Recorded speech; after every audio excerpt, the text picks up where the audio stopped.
एक नौजवान पसंद की शादी कर रहा था, लड़की वाले नहीं मान रहे थे। बड़े जोर देने पर इस बात पर राजी हुए कि बारात के साथ कोई बुजुर्ग नहीं आएगा और बारात एक हमारी शर्त पूरी करेगी।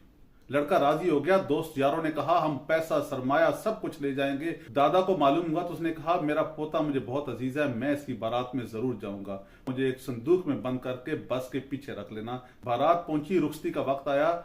लड़की वालों ने शर्त रखी कि हमारे घर के पीछे जो नहर है इसे पानी के बजाय दूध से भरना है। नौजवान दोस्तों का ख्याल था कि पैसे सरमाए की बात आएगी, हम फेंक मारेंगे पैसा।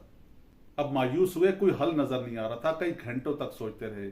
बस में पहुंचे, दादा को बताया। उसने कहा जाके कहो पहले आप पानी से इस नहर को खाली करें, फिर हम इसको दूध से भी भर देंगे।